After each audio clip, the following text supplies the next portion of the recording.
93 FM.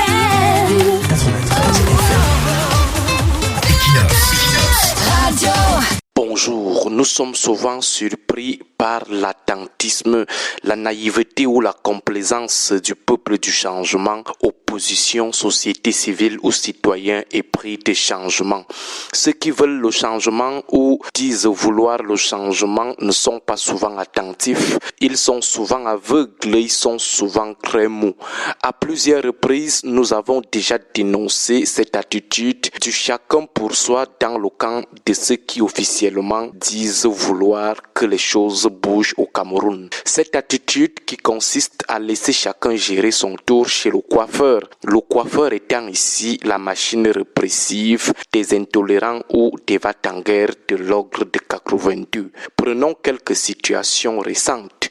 Les militants du MRC, sur la base de rien, avaient été jetés injustement en prison après les élections de 2018.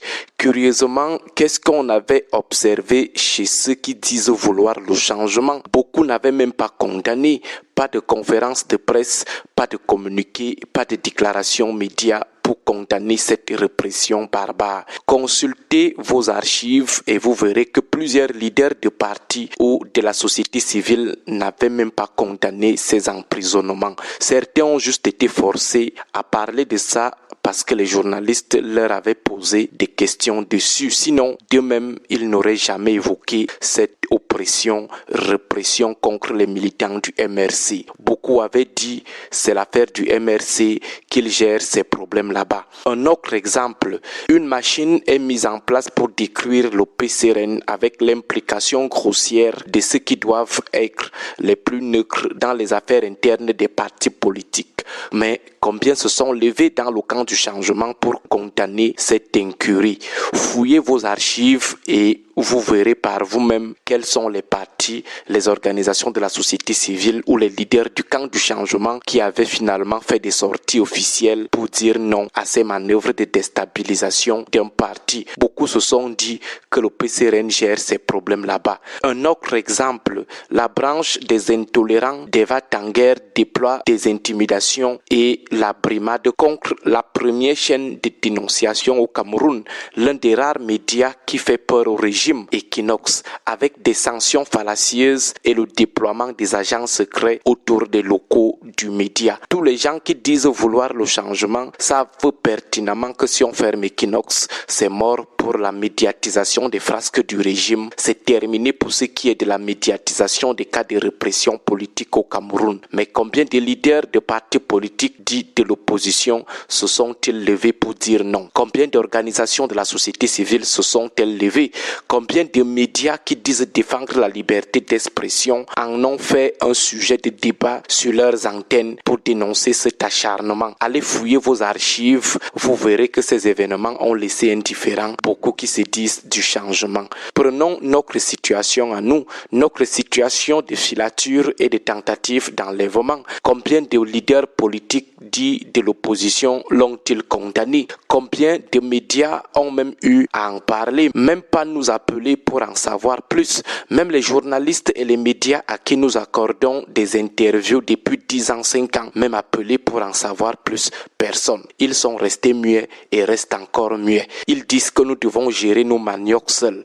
Aujourd'hui, nous avons le cas du REDAC. On décide de fermer la bouche de la première organisation, la première ONG qui est en première ligne de front dans la défense des droits de l'homme au Cameroun. Jusqu'ici, vous avez déjà eu combien de déclarations des leaders des partis politiques, combien de condamnations des autres organisations de la société civile, combien de médias en parlent même. Tout le monde dit que Maximilien Gombe et Maître Alice Com doivent gérer leurs affaires là-bas. Une attitude très irresponsable pour ceux qui disent vouloir le changement au Cameroun. Une attitude très attentiste, naïve et très molle. Nous nous allons expliquer le pourquoi de l'attentisme, de la naïveté ou de la mollesse. En effet, lorsqu'on a affaire à un régime dominé par les violents, les fondamentalistes comme le régime de Yaoundé, il faut rester concentré. Ne voyez pas les choses au premier degré. Regardez bien les processus, lisez les contextes et faites des liens avec les enjeux et surtout avec les projections.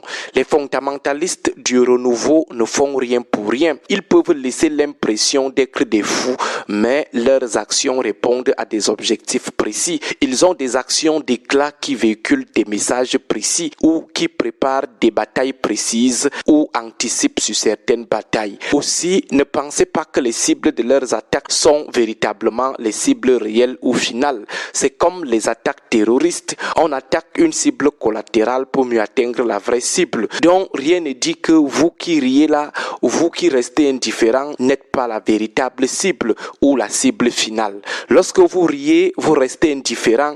À qui le tour demain? À qui le tour? Par ailleurs, lorsque vous avez affaire à ces gens, évitez de leur donner des coups mous ou des coups complaisants. Bref, ne riez jamais avec les fondamentalistes du renouveau parce qu'ils peuvent frapper à tout moment. Ils sont des sans-cœurs. Demain, nous vous dirons pourquoi il faut éviter de reproduire l'attentisme, la naïveté ou la mollesse sur le cas du rédac. Il faut savoir lire la scène, rester vigilant et solidaire et surtout anticiper lorsque vous avez affaire à un régime pris en otage par les extrémistes.